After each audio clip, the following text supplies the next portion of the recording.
కూటమి ప్రభుత్వంపై వైసీపీ నేత మాజీ మంత్రి గుడివాడ అమర్నాథ్ ధ్వజమెత్తారు. ఏడాది పాలనలో విద్యార్థులు అనేక ఇబ్బందులు పడ్డారని అన్నారు. ఫీజు రియంబర్స్మెంట్ నిధులు 4,000 కోట్లు విడుదల చేయాల్సి ఉండగా ప్రభుత్వంపై ఒత్తిడి తెస్తే 400 కోట్ల రూపాయలు విడుదల చేశారన్నారు.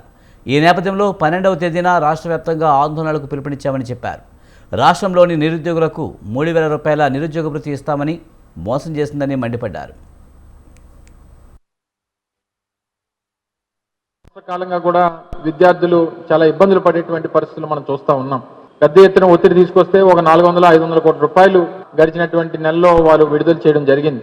ఇప్పటికీ దాదాపు ఇంకా 4,000 కోట్ల రూపాయలు ఫీజు రియంబర్స్మెంట్ చెల్లించాల్సినటువంటి పరిస్థితుల్లో వారి తల్లిదండ్రుల పక్షాన, పిల్లల పక్షాన, విద్యార్థుల పక్షాన ఈ కార్యక్రమాన్ని కూడా పెద్ద ఎత్తున చేపట్టాలన్నటువంటి ఉద్దేశంతో రేపు 12వ తారీఖున ఒక రిప్రజెంటేషన్ అన్ని జిల్లా కేంద్రాల్లో జిల్లా కలెక్టర్లకు అందించేటువంటి కార్యక్రమాన్ని చేయబోతా ఉన్నాం.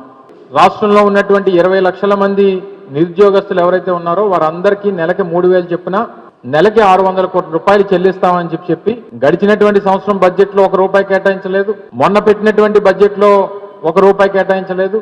సో రాష్ట్రంలో ఉన్నటువంటి 20 లక్షల మంది నిరుద్యోగులు ఏదైతే వారు ఎన్నికల ముందు మాటిచ్చారో ఇచ్చినటువంటి మాట ప్రకారం ప్రతి నిరుద్యోగికి కూడా 3,000 రూపాయలు నిరుద్యోగ భృతి ఇచ్చేటువంటి దానికి ప్రభుత్వం మీద ఒత్తిడి తీసుకొచ్చేటువంటి దానికి రాష్ట్రంలో ఉన్నటువంటి యువత పక్షాన రేపు 12వ తారీఖున జరగబోయేటువంటి కార్యక్రమంలో ఈ ప్రధానమైనటువంటి అంశాన్ని కూడా అందులో పొందుపరచడం జరిగింది.